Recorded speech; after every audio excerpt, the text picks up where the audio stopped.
Hello everyone and welcome to our second finite math lecture of the summer. Today we're going to continue talking about sets, and don't underestimate the importance of this topic. It's going to be important when we study probability, and it's going to be important when we study logic as well. So today we're going to continue talking about sets. We'll start off with a new definition. And the definition is subset. A set A is a subset of a set B, and we write it this way. A is a subset of B exactly when every element of A is also an element of B. So A is a subset of B when every element of A is also an element of B. So let's start off with an example. Here's the set A. It contains the elements 2, 3, 4. Here's the set B. It contains the elements 1, 2, 3, 4, 5. Is it true that every element of set A is also an element of set B? It looks like it is true. The elements of A are 2, 3, and 4, and set B contains those elements 2, 3, 4. So it is true. Every element of set A is also contained in set B. So we can write A is a subset of B.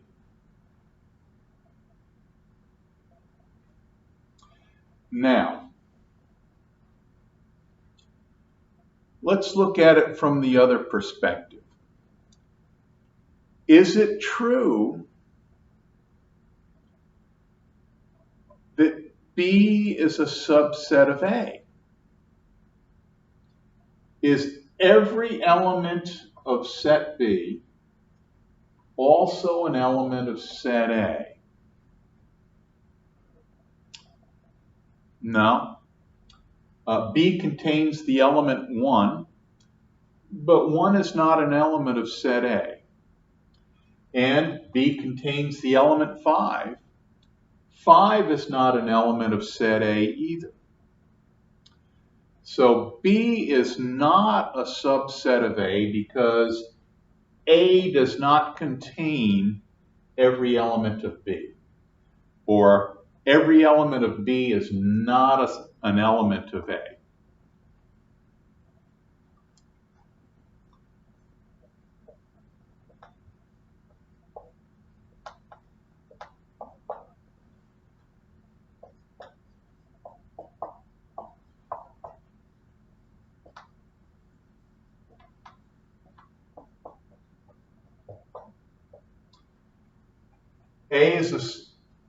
A is a subset of B. Every element of A is also an element of B. But we just found out that B is not a subset of A. B contains elements that are not contained in A. So how are we going to write this?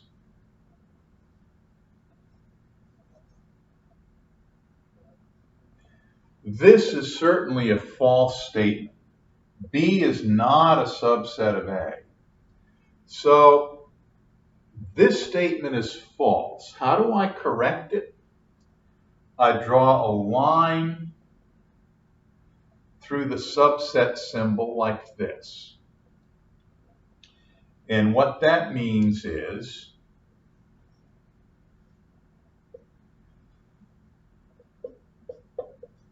not a subset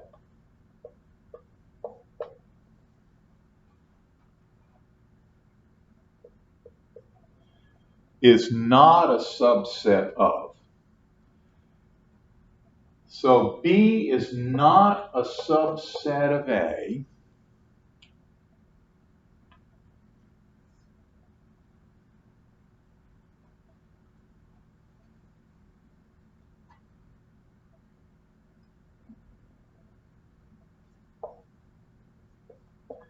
And our reason for that is B contains elements 1 and 5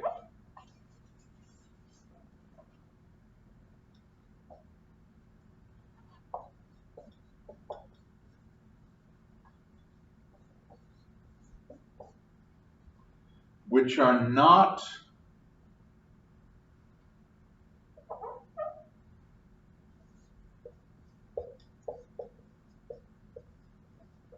contained in A.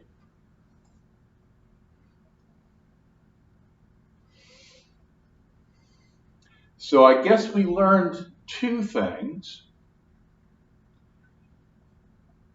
The sets that we have given, A and B. A is a subset of B, and we write it this way, because every element of set A is also an element of B. In other words, every element of A is contained in B. B is not a subset of A because B contains elements 1 and 5 that are not contained in set A. And I might put an addendum here to this definition.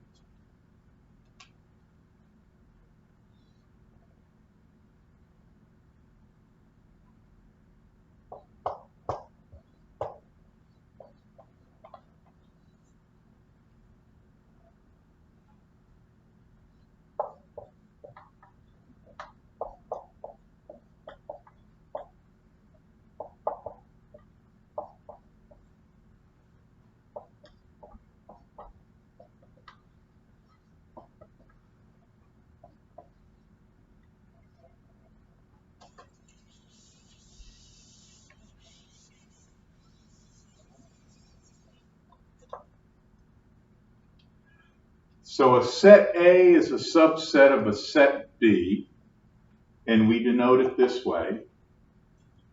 Exactly when every element of A is also an element of B. In other words, every element of A is also contained in B.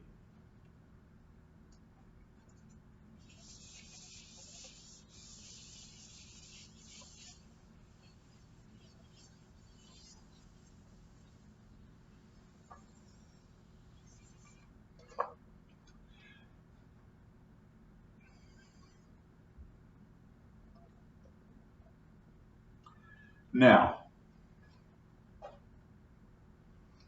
let's use this example that we had as the motivation to make another observation. In the example that we had, B was not a subset of A. And why was that? Well, B contained two elements, 1 and 5, that were not contained in set A. So B was not a subset of A.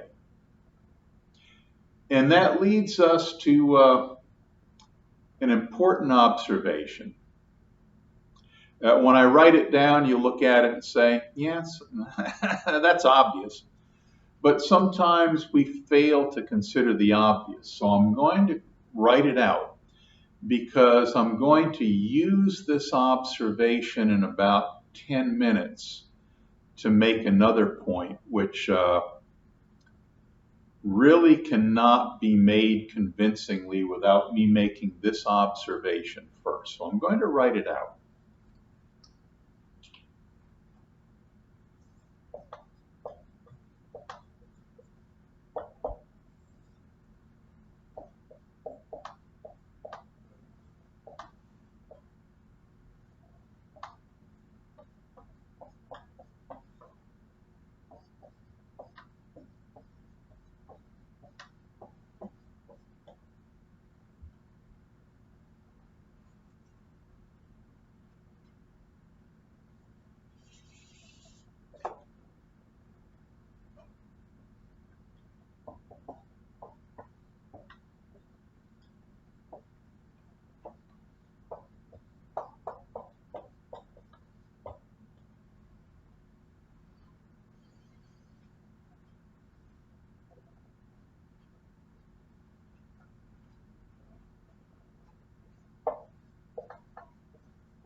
This is kind of obvious once we have it stated, but this is going to be an important observation in about 10 minutes. In order for a set B to fail to be a subset of A, B must contain at least one element that's not contained in A. That's the only way that B can fail to be a subset of A. Or to put it more generally, in order for one set to fail to be a subset of another, the first set has to contain an element that the second set does not contain. That's the only way that one set can fail to be a subset of another.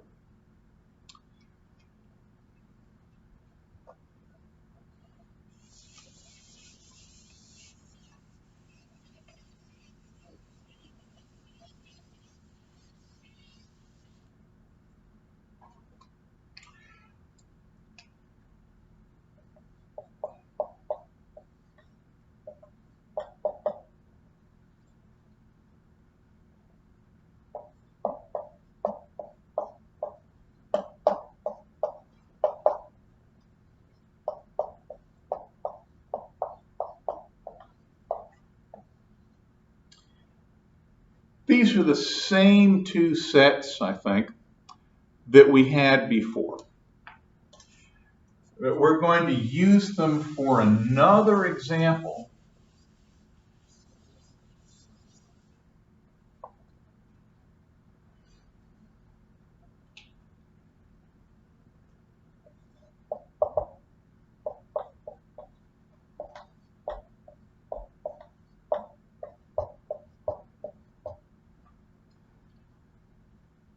What about this? Is A a subset of itself? Now, there are two ways that we can look at this, and they're both correct.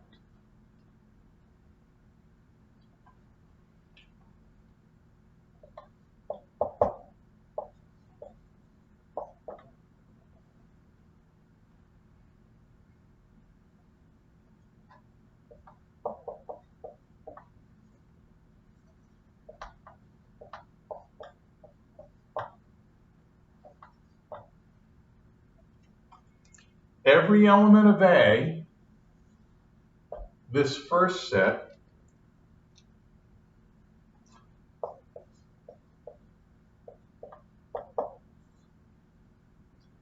every element of A is also an element of this set. Every element of A is an element of A.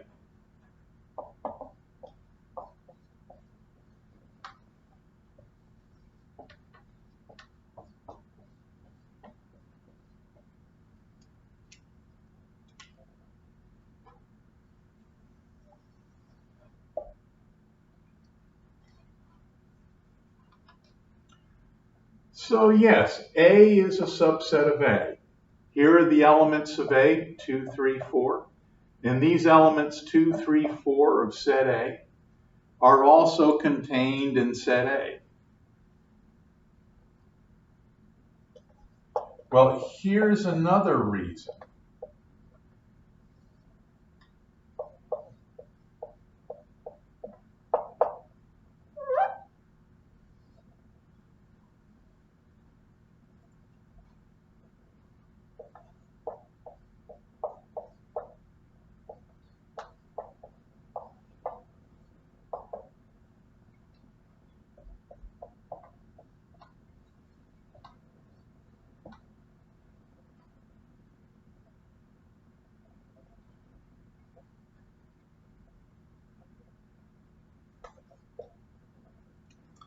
In order for this set A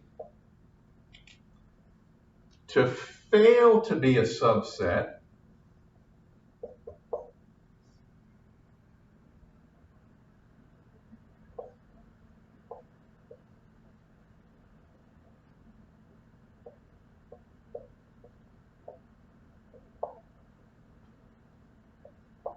of this second set, which is also A,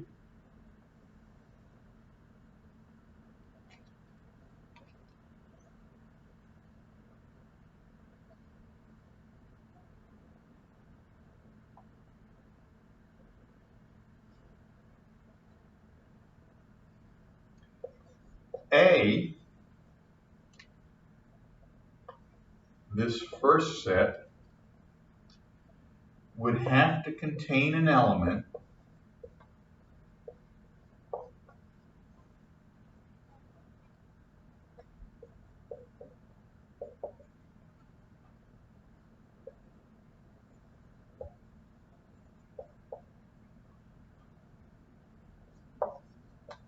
that this second set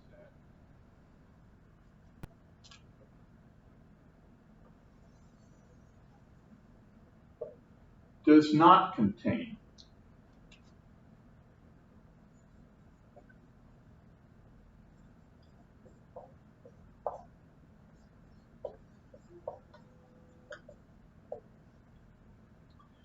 And that's just preposterous. In order for this set to fail to be a subset of that set, this set would have to contain an element that that set doesn't contain. And how can that happen? They're the same set. So this set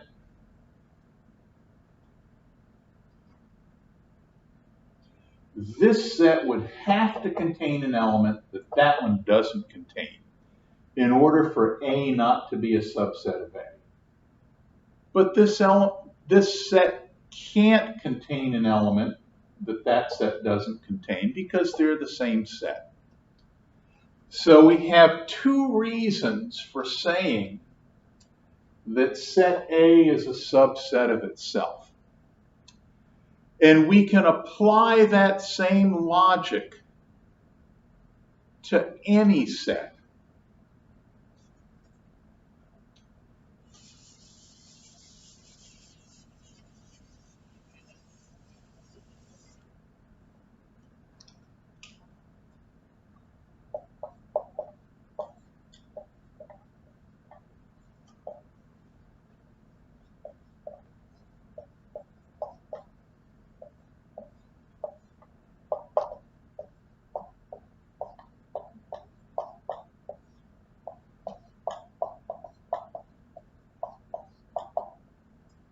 So every set is a subset of itself.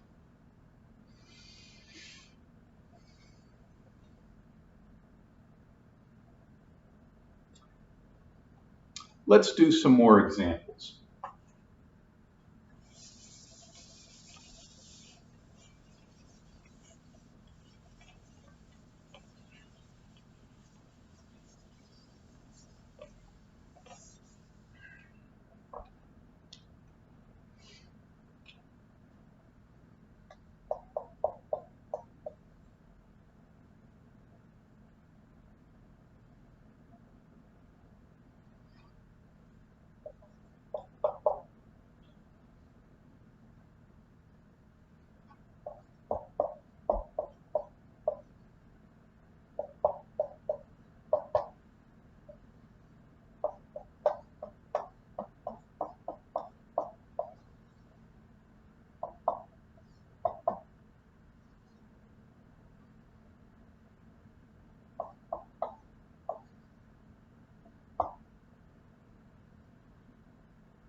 Now, let's see if we can determine the pecking order here. Is A a subset of B? It certainly is. Every element of A is also an element of B.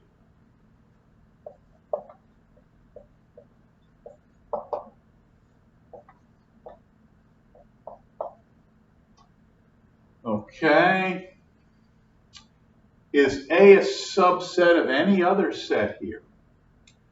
let's see, is A a subset of C? No. A contains the elements 3 and 4, and neither of those elements are in set C. Is A a subset of set D? What do you think? Is A a subset of D?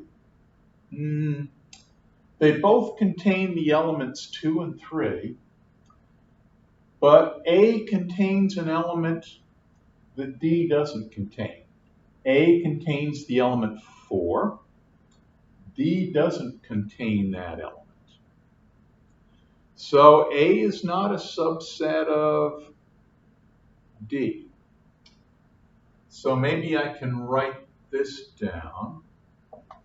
A is not a subset of C. A is not a subset of D. Okay. As far as A being a subset, we have the entire story. Now, what about set B? I think there's an easy way to do this. B has 5 elements. And in order for B to be a subset of any other set, these 5 elements of B would have to be contained in that other set. So if B is a subset of any other set, then that other set would have to have at least these 5 elements. A doesn't have 5 elements. No. B can't be a subset of A. C doesn't have 5 elements.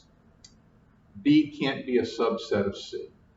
D doesn't contain 5 elements, so B can't be a subset of D either.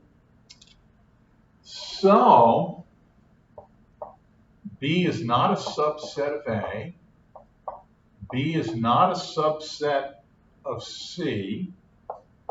B is not a subset of D. Have I left anything out so far? See, I was thinking that I had considered all of the cases with set A being a subset. But after the discussion that we just had, I think I left something out here. Is A a subset of another set that I haven't listed here? You know, I'm making this video early in the morning, and I guess I really haven't, I'm not completely awake yet. As far as A being a subset of some set here, what can I put here that I haven't written? What do you think? Well, after the discussion we just had, I should have realized, hey, A is a subset of itself, right? So I'm going to write that at the bottom of the list in red, just as a reminder that I forgot the simplest case. Every set is a subset of itself. And I can apply that same logic with set B, can't I? So B is a subset of itself also.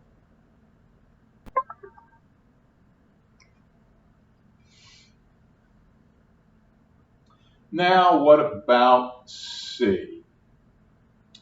Is C a subset of any other set? Down here, I guess I'm going to follow the convention that I've established and write that C is definitely a subset of itself. Now, is C a subset of A? If C is a subset of A, then every element of C is also contained in A. But that doesn't happen, does it? C contains an element, 1, that's not contained in A. So I have to write C is not a subset of A. Well, what about B? Is C a subset of B? It is. Every element of C, 1 and 2, is also an element of B. So C is definitely a subset of B. And C is a subset of itself. What about D? Is C a subset of D? Well, let's see. If C is not a subset of D, then C would have to contain an element that D doesn't have. And that is the case, isn't it? C contains the element 1, but that element isn't in D. So I write C is not a subset of D.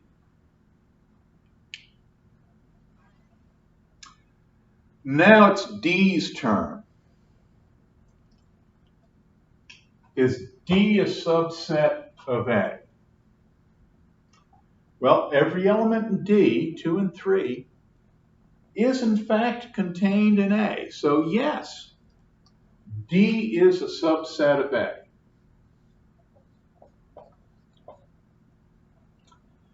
Is D a subset of B? What do you think? Is every element of D contained in B? It sure is. So D is also a subset of B. What about C? Is D a subset of C? If D fails to be a subset of C, then D has to contain an element that C doesn't have. And that is the case. D contains this element 3 that's not an element of C. So D fails to be a subset of C. D is not an element, not a subset of C.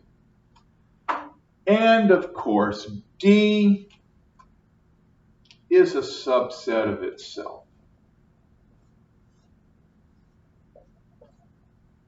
Whoop, whoop, I don't want to write that.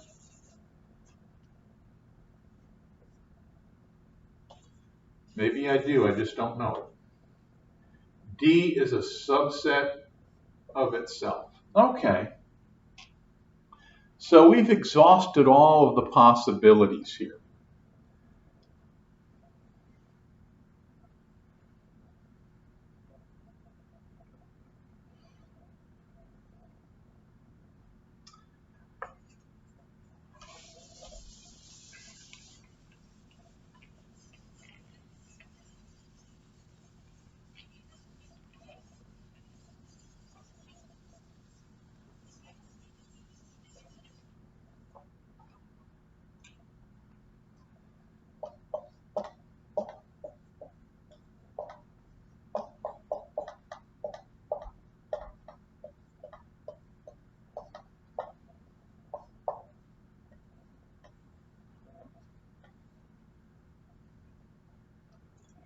Subsets can be either proper or improper.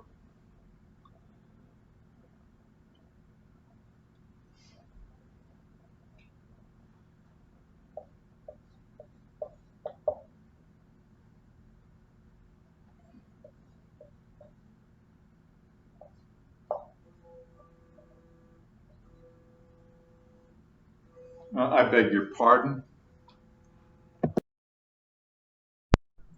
I beg your pardon. I had an interruption I had to tend to. We were talking about proper and improper subsets. And we would say that A is a proper subset of B exactly when, first, A is a subset of B, and secondly, if A is not actually equal to B itself.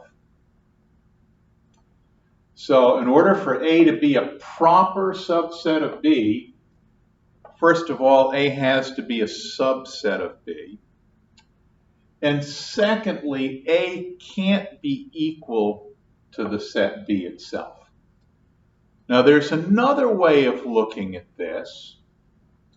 We can say that A is a proper subset of B exactly when A is a subset of B, and two, B contains an element that A does not contain.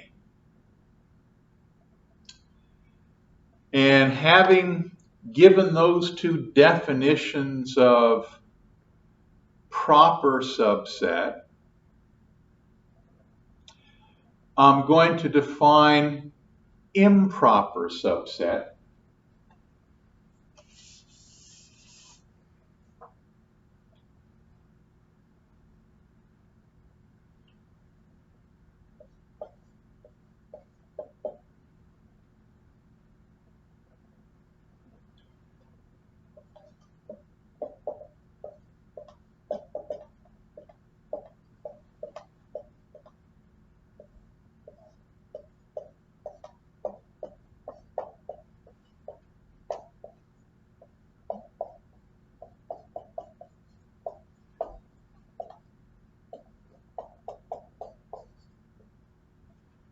If A and B are the same set, then of course A is a subset of B, and B is a subset of A.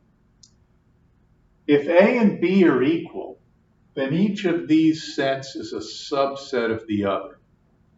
And we say that they're improper subsets. Why improper? I wouldn't attach too much significance to that term. It's probably been around for a long time. But the only way that we can have one set be an improper subset of another is if they're the same set. So, I guess that would mean that every set is an improper subset of itself. Every set A is equal to itself, so every set A is an improper subset of itself.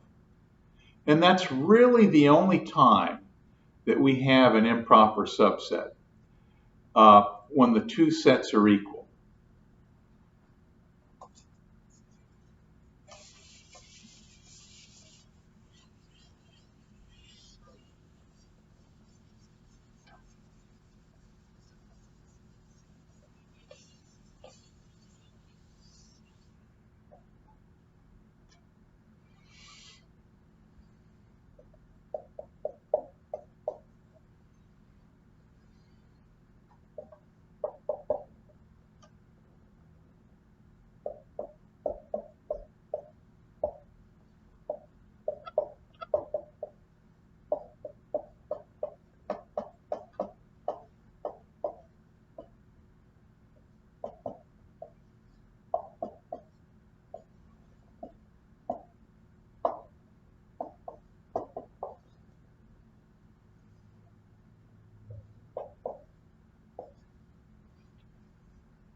These are the same sets that we were working with before.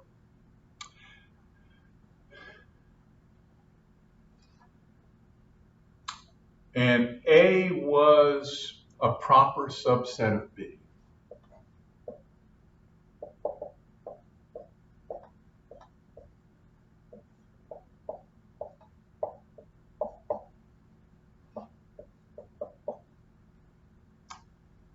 Now, A is also a subset of itself, but A is equal to itself, so we would say A is an improper subset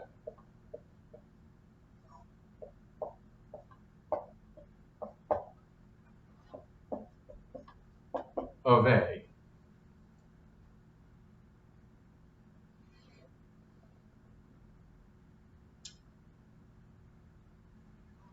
B is not a subset of any of these other three sets, but B is also a subset of itself. So we could say B is an improper subset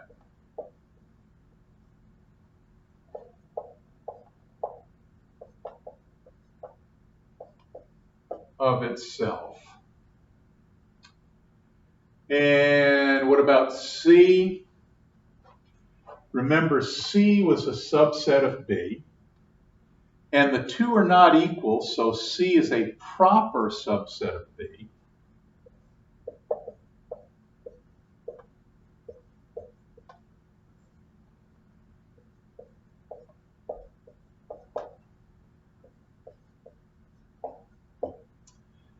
And of course, C is a subset of itself.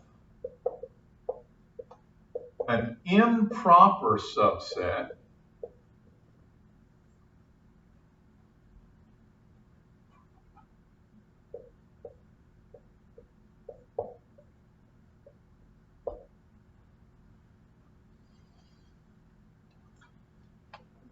and so on.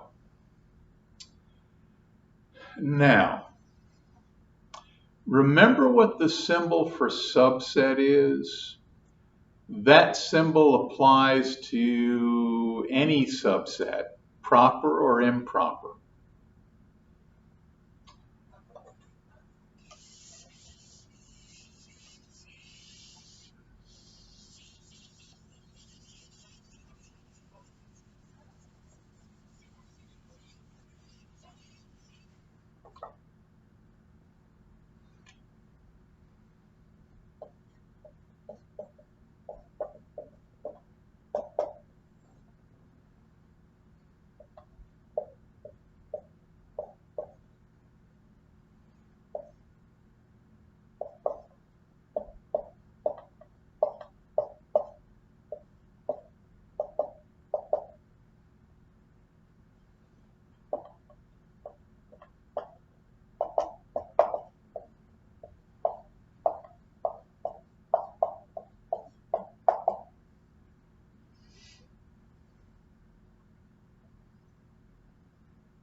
This is the symbol that we've been using to indicate that A is a subset of B. This symbol does not indicate whether A is a proper subset of B or an improper subset of B. This symbol is used correctly regardless of whether A is a proper subset or an improper subset. We can use this symbol if A is a proper subset of B. We can use this symbol if A is an improper subset of B. This symbol is appropriate in both settings. So if A is a subset of B, doesn't matter whether A is a proper subset or an improper subset. If A is a subset of B, this symbol is correct. It doesn't matter whether A is a proper subset or an improper subset. This symbol covers both cases. Now there's another symbol that covers the proper case only.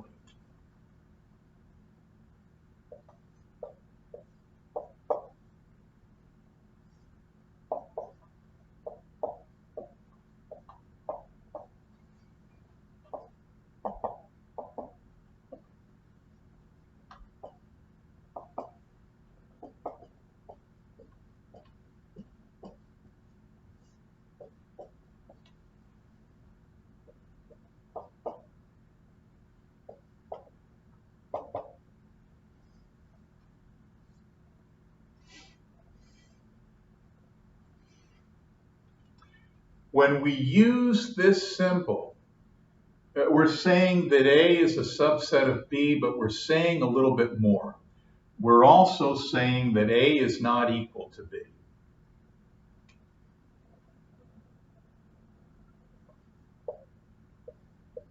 Oops.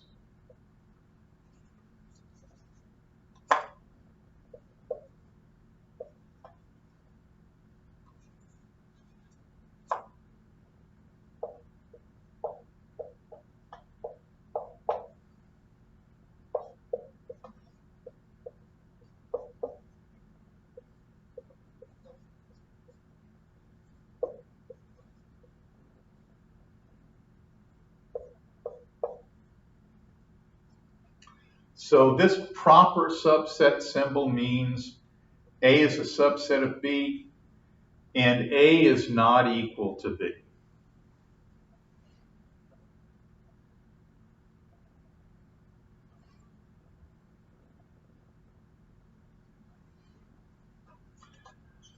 Let's look at some examples.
Okay, what's the story with A and subsets? Well,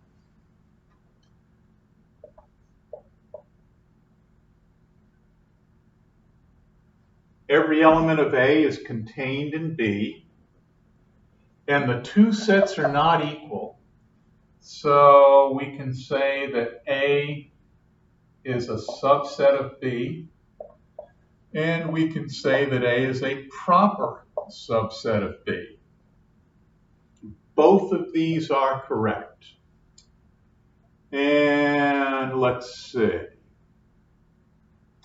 We can also say, since every element of A is contained in D, that A is a subset of D. But can we say that A is a proper subset of D? Here's A, here's D. Is A a proper subset of D? The two are equal. So we can say that A is a subset of D, but we can't say that A is a proper subset of D. Now, that's the case with set A. What about B?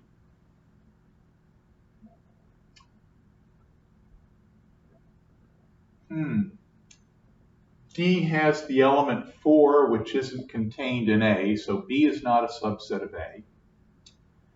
B has the element 2, which is not contained in C, So B is not a subset of C.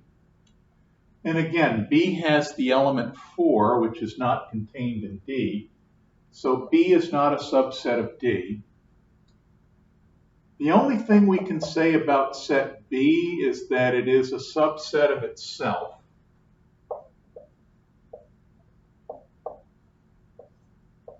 And that's all that we can say about B.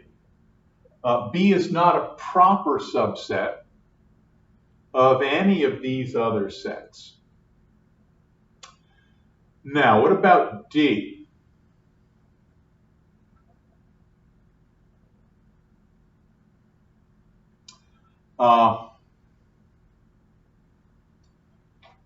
D is a subset of B because 2 and 3 are contained in both sets. And I have no idea why I just went to set D. Let's deal with C first. C is not a subset of D because C contains 4, but D doesn't contain 4. C is not a subset of A because C contains the element 4, but A does not. C contains the elements 3, 4, which are contained in B, and the two sets are not equal. So we can say that C is properly contained in B. So C is a subset of B, and the two sets are not equal. So we can say C is properly contained in B. And that's all we can say. Now what about D? D contains the elements 2 and 3, as does A. As a matter of fact, they're the same set. So D is a subset of A, but we can't say that D is a proper subset of A because they're the same set. Now, D contains the elements 2 and 3, as does set B. And B also contains elements that D doesn't contain. D is a subset of B, but they're not equal. So we can say D is a subset of B, and we can say that D is a proper subset of B.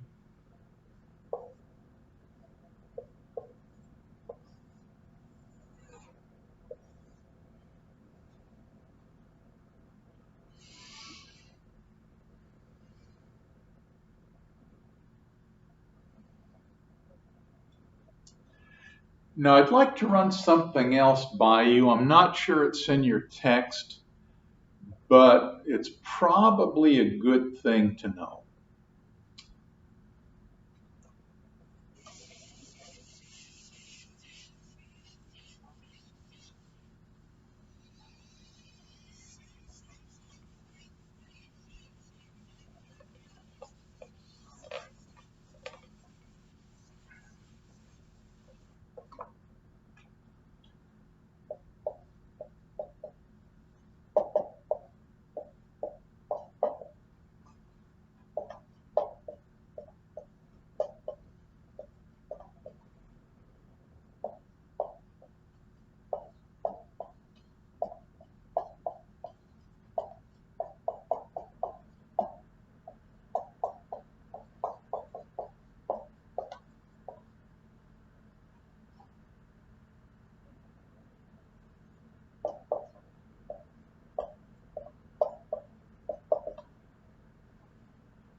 A and B are equal if they contain exactly the same elements. Now, there's another way of saying this.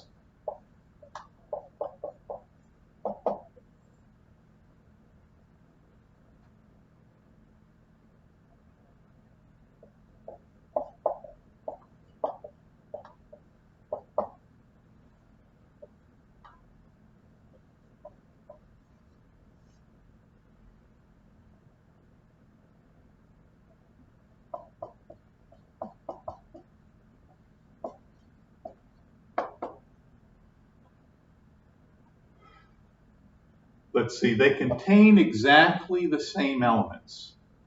That means that every element of A is an element of B, and every element of B is an element of A.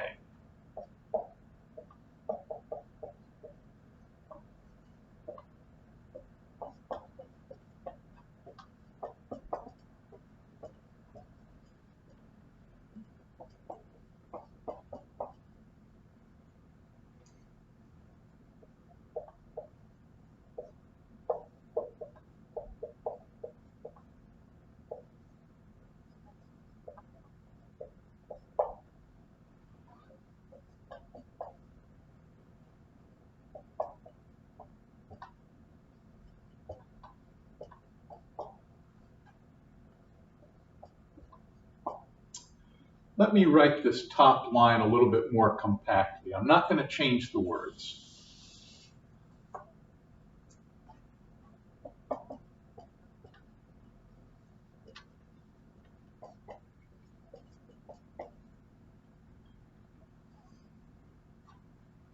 Two sets A and B are equal if every element of A is an element of B, and every element of B is an element of A.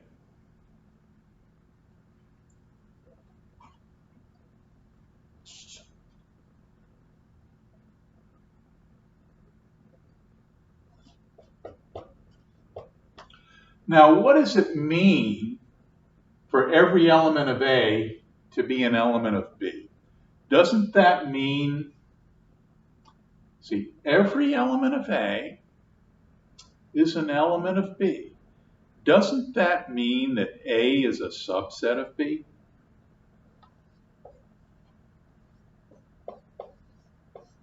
That's exactly what it means. And every element of B is an element of A. Doesn't that mean that B is a subset of A?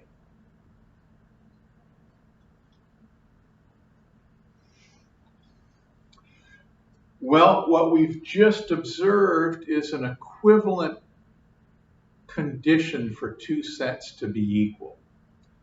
Two sets A and B are equal exactly when each set is a subset of the other. And I want to write that down.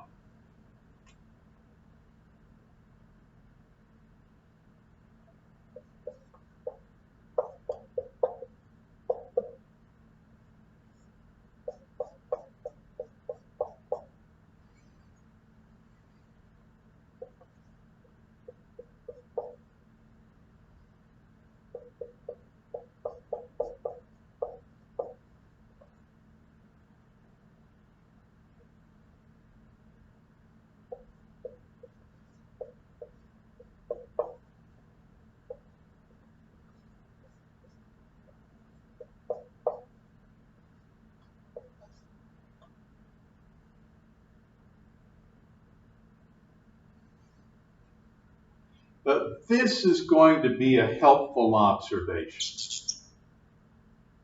Again, I don't know if they mention it in the text or not, but this is definitely something that we want to remember. Sometimes the way for us to show that two sets are equal is to show that each one is a subset of the other.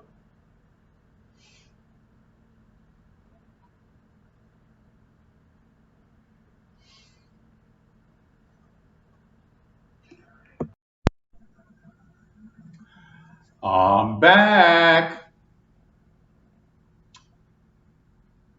We're going to talk about the empty set again. I introduced it in the last lecture, but I didn't say much about it other than just to define the set. Remember, I defined the empty set, the unique set that contains no elements, and I defined the universal set, U, which is the set of all elements under consideration. Well, there are two ways to denote the empty set. One way is just to draw the opening and closing braces of a set with no elements inside. So this is a set and no elements inside. So this is one way of denoting the empty set. This is another way of denoting the empty set. It appears that our text uses this notation. So we're going to stick with this notation because this is what you're going to see in the text. The empty set is the unique set, there's only one, that contains no elements. And now I'm going to tell you something about the empty set that for years and years I accepted because I was told that it was true and I wanted to get a good grade, so I did whatever I was told and believed whatever I was told. But it didn't make sense to me. And here's that thing. Here's what I found so hard to believe. For every set A, the empty set is a subset of A. So in other words, the empty set is a subset of every set.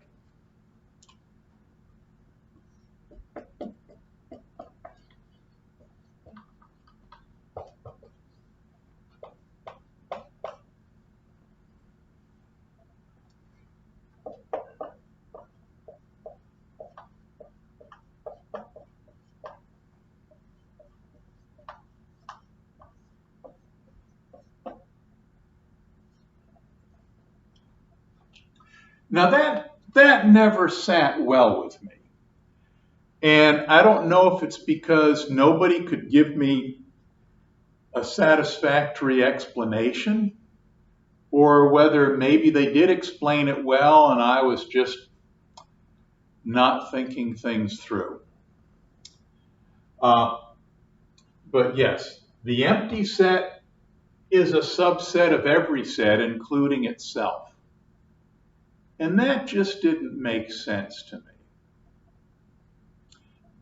But there is a good way of explaining this.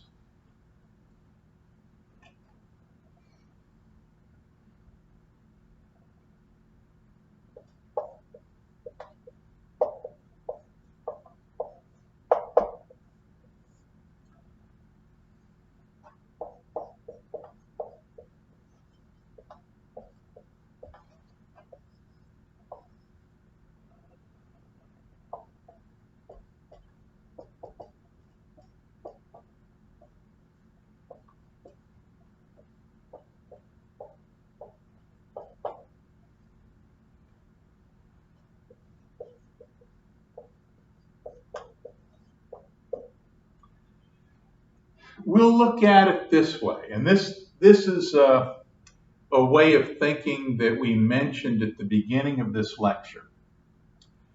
What is necessary for one set to fail to be a subset of another?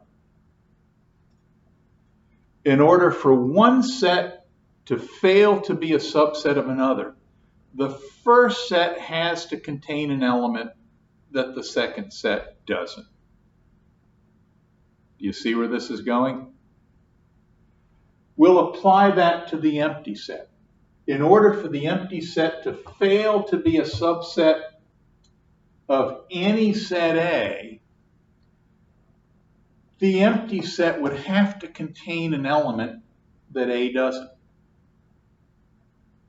But the empty set doesn't contain any elements by definition.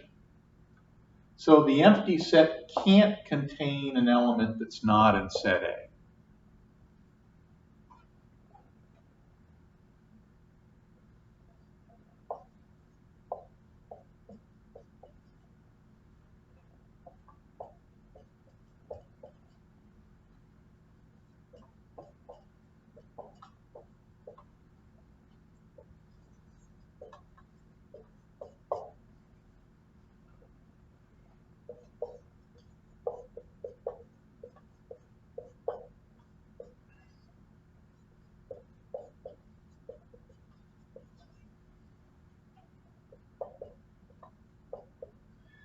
Yep, in order for the empty set to fail to be a subset of A, the empty set would have to contain an element that's not contained in A. But this is impossible.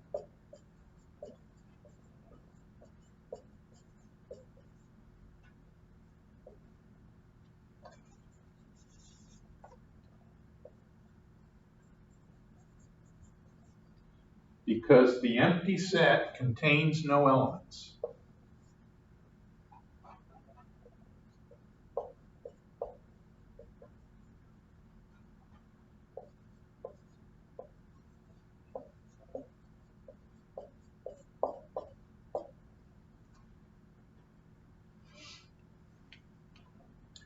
So the empty set is a subset of every set, including itself.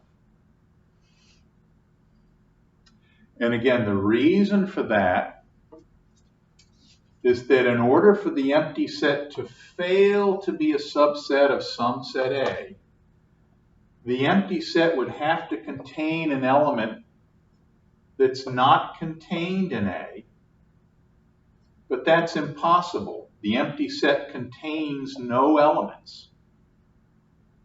So the empty set has to be a subset of every set A. And I wanted to mention that point because it's going to be important in our counting problems. And we're going to begin a special kind of counting problem right now.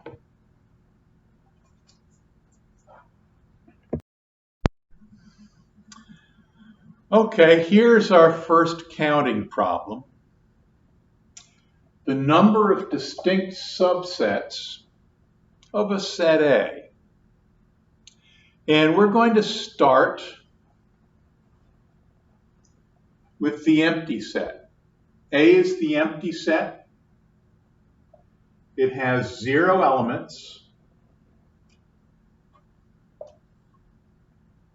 And the subsets of this set A, well, there's only one subset, and that's the empty set itself. Remember, the empty set is a subset of every set, including itself. So the empty set has one subset.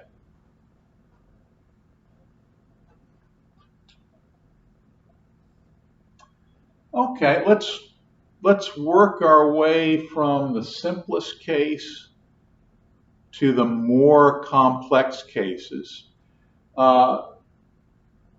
Slightly more complex than this is the case where A has one element, and we'll just call it the element 1.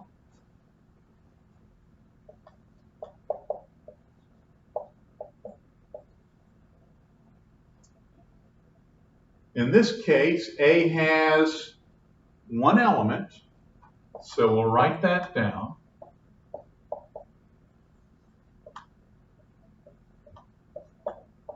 A has one element. And let's see, the subsets of A, well,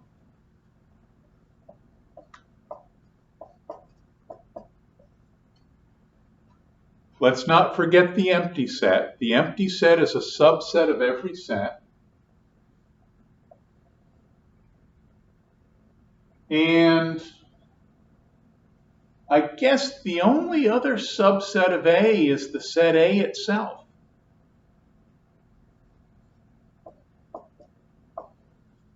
So as far as subsets go, we have the empty set and we have the set A itself. Those are the only two possibilities.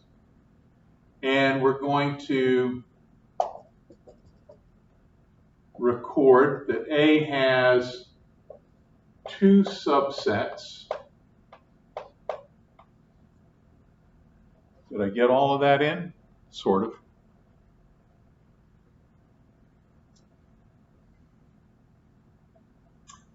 Okay, let's get a little bit more complex. We'll look at a set that has two elements.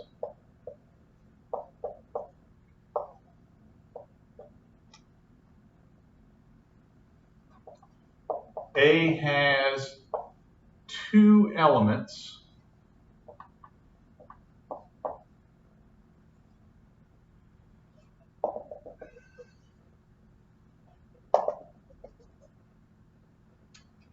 Now, what about the subsets of A?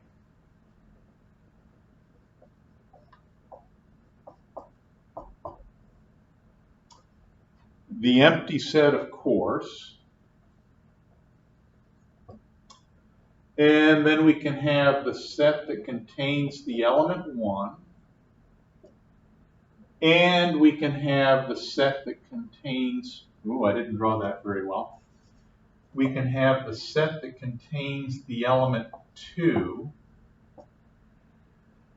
Now let's see, I think these are the only two subsets that contain exactly one element.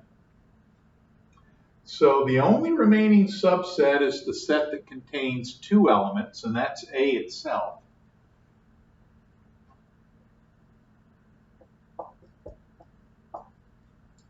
Okay.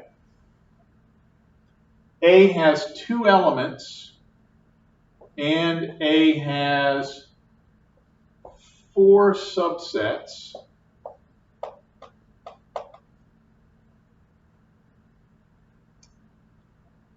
It will get a little bit more complicated now. A equals the set containing 3 elements.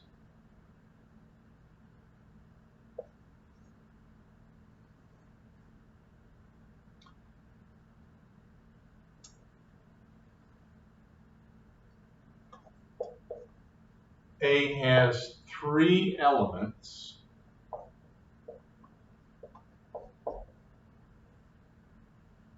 And now the subsets.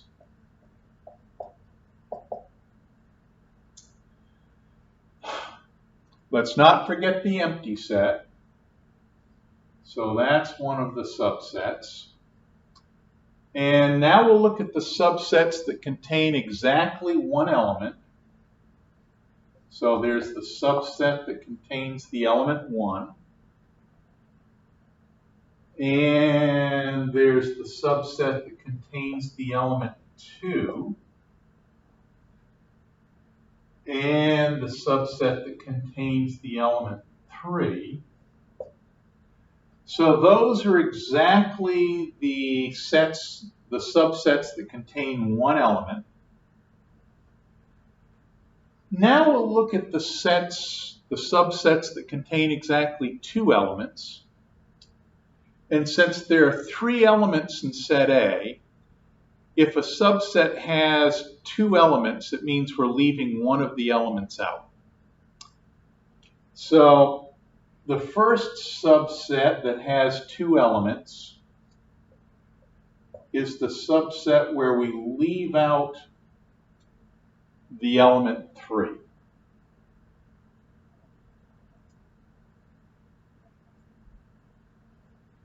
Now, the next element, or the next subset that has 2 elements, is the subset where we leave out the element 2. So that's 1 and 3.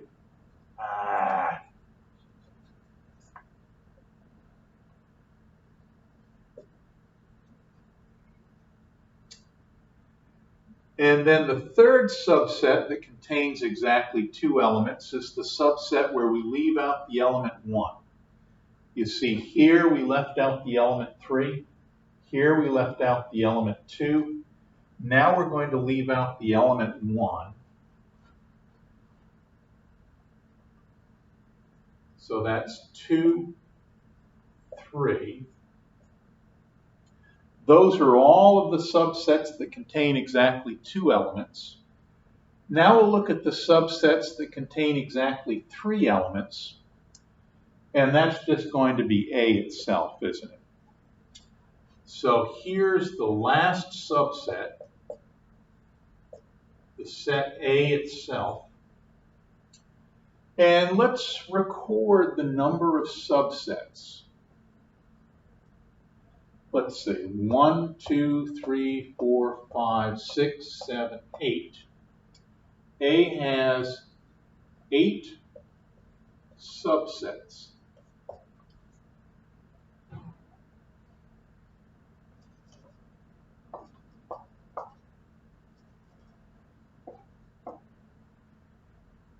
Now there's a pattern here as far as the number of subsets goes. 1, 2, 4, 8. Each of the numbers after the first is twice the number that came before it. This is 2 times 1. This is 2 times 2. This is 2 times 4. So I'm guessing that the next one would be 16 subsets, and so forth. Now there's a pattern here, and if somebody locked us in a room for 30 days and we had nothing else to do, eventually we'd figure out the pattern.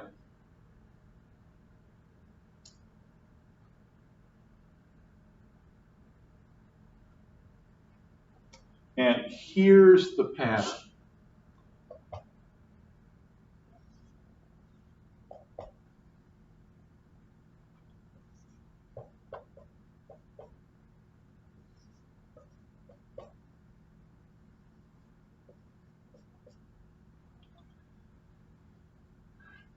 This is 2 to the 0. This is 2 to the first.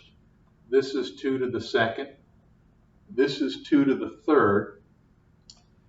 But I guess the question now is, where did the exponents come from? This 0, this 1, this 2, this 3.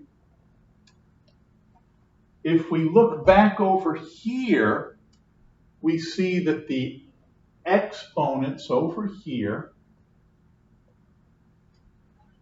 are the same as the number of elements in the original set.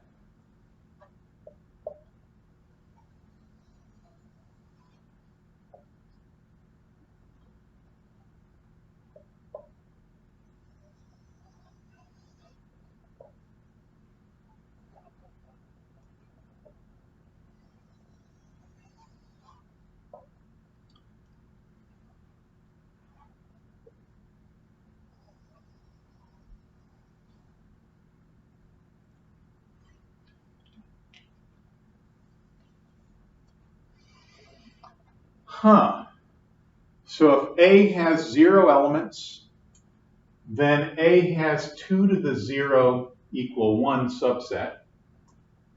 If A has 1 element, then A has 2 to the 1 or 2 subsets.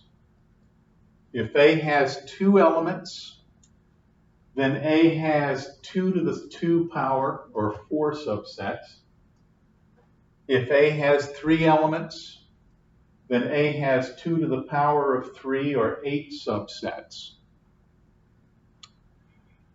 So with this example, we've derived a formula for the number of distinct subsets that any set A has.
That's what we've just figured out.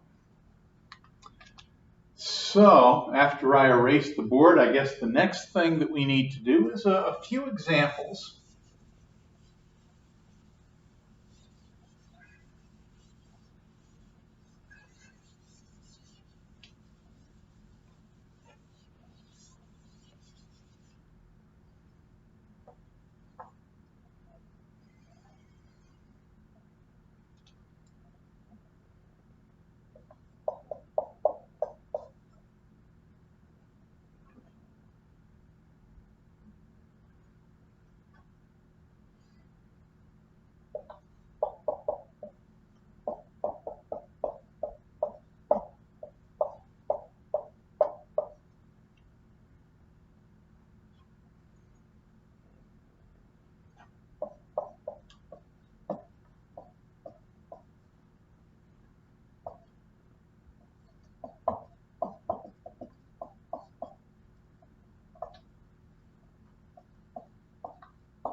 Okay, how are we going to do this? What do you think?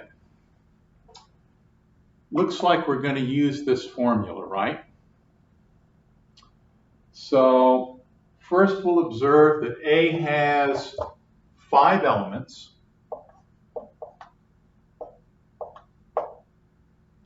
And let me do it this way. Has n equal 5 elements.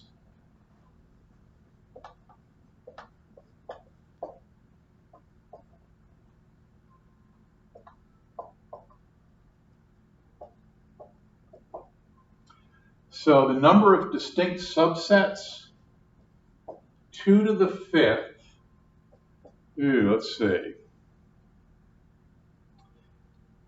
2 squared is 4, 2 cubed is 8, 2 to the 4th is 16, 2 to the 5th is 32. Distinct subsets.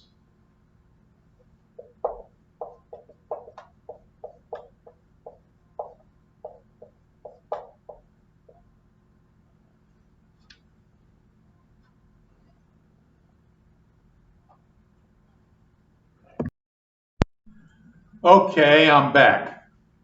It took me a minute to think up an example for us to use, but here it is.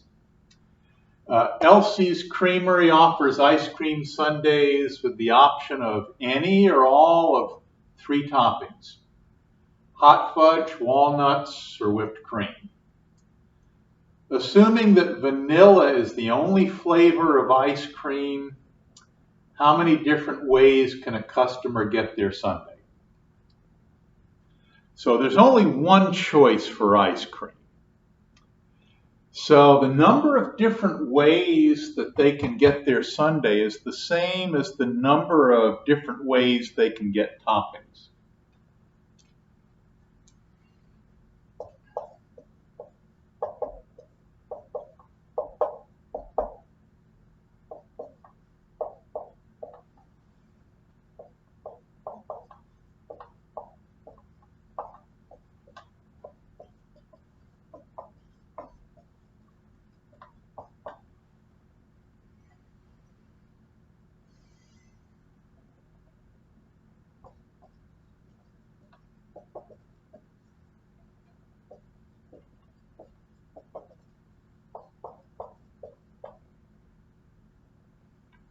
So the number of different ways that they can get their sundae is the same as the number of different ways that they can get their topping combinations. And since there are 3 possible toppings,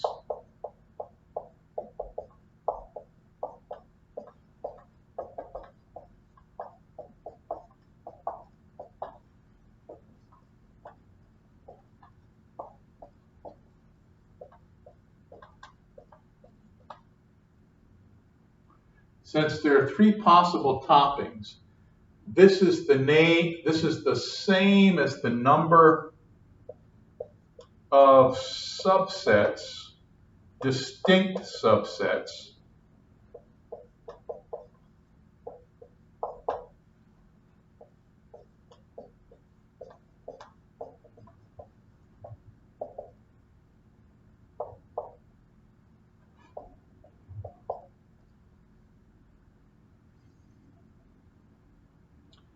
so let's see, what do we have again? Hot fudge, walnuts,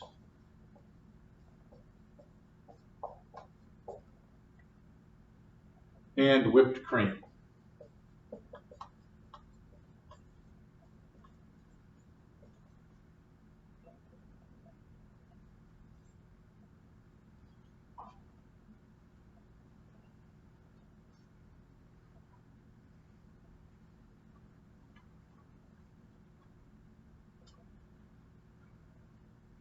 We have a set with three elements.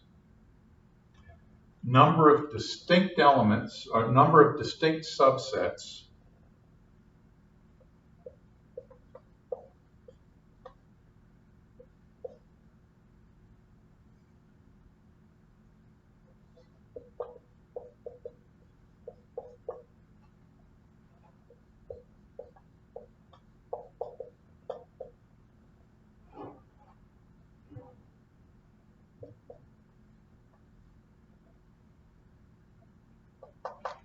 eight ways to get a sundae.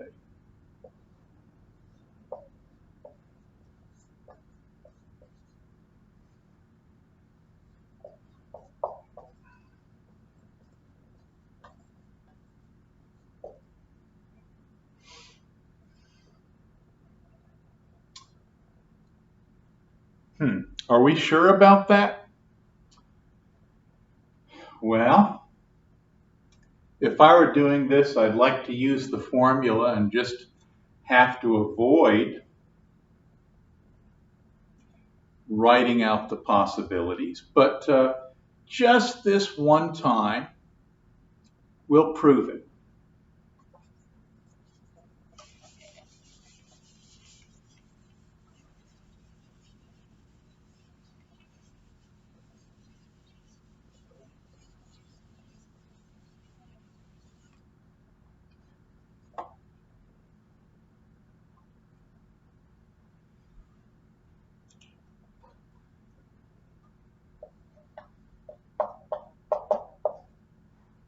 And we'll just write out all the subsets.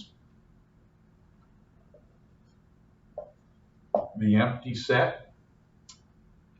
And next we'll have all of the sets that contain one element. So there's the set that has hot fudge.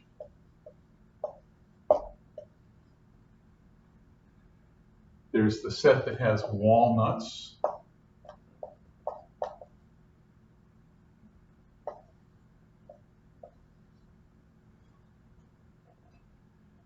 There's the set that has whipped cream.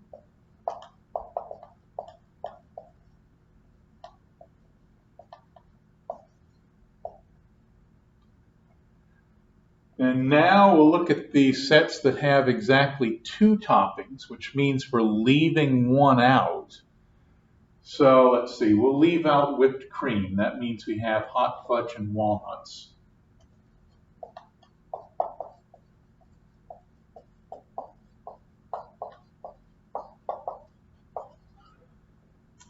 So we left out whipped cream. Next time we'll leave out walnuts. So that will be hot fudge and whipped cream.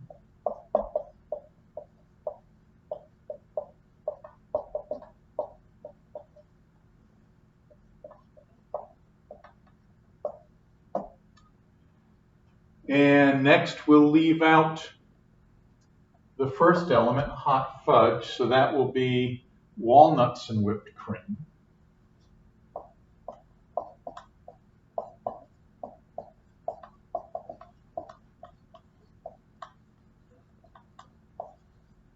So those are all the subsets that have exactly 2 elements.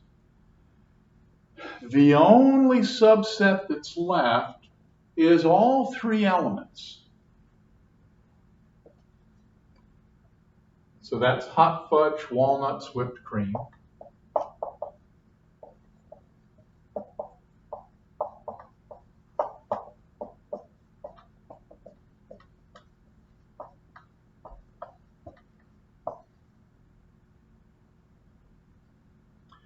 And let's say, how many possibilities is that?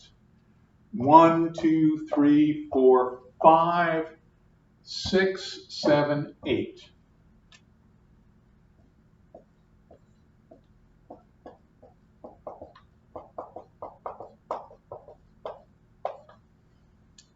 And see, it checks out. Now you may be looking at this and saying, well, wait a minute, I need to question one of those. What does this have to do with our hot fudge sundae? Well, this is the set that contains, no, this is the set that doesn't contain hot fudge. It doesn't contain walnuts. It doesn't contain whipped cream.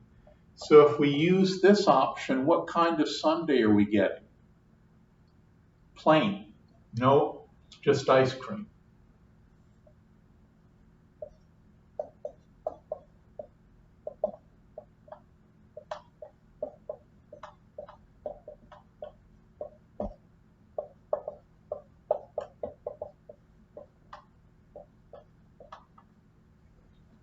So see, the empty set here is a legitimate option. If we choose the empty set, that is no toppings, our sundae is just going to be a bowl of vanilla ice cream. So that is a possibility also. Now, there's one more twist to this that we need in order to do our homework exercises. And this is just a subtle variation on what we've already been doing.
Think of all of the subsets of a set A. The only subset that is not proper is A itself, right? The set itself is the only improper subset. So if we want the number of proper subsets of a set having n elements, we count all of the subsets except the set A itself.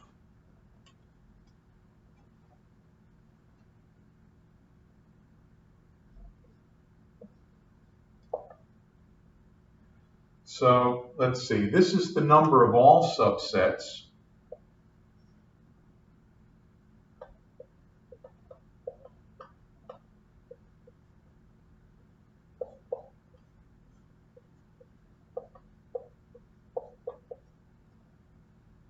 Can you see that? Yeah, you can see that. The number of all subsets is 2 to the n. And we're not going to count A itself because that's improper.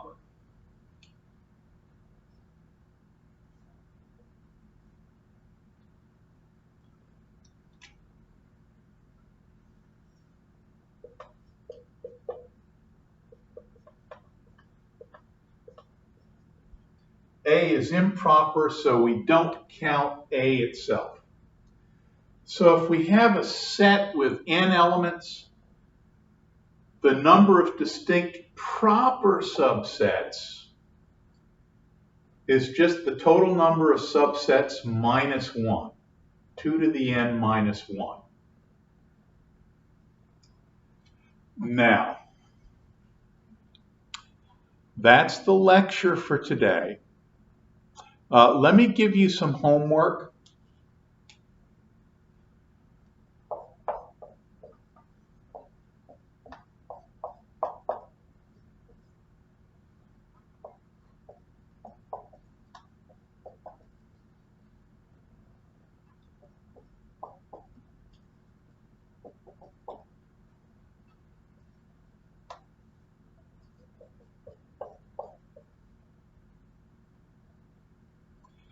When I say study it carefully, when we do the examples, hit the pause button and work out the example, and then hit the pause button again and just make sure that we've done the exercise correctly. We don't just want to watch the video and, well, we're seeing what's going on, but we're not really thinking about it carefully. What we want to do, now that we've seen the video once, is go back and see it again. And anytime we do an example, let's hit the pause button, work the example out. And then when we've worked the example out, hit the pause button and make sure we've done it correctly.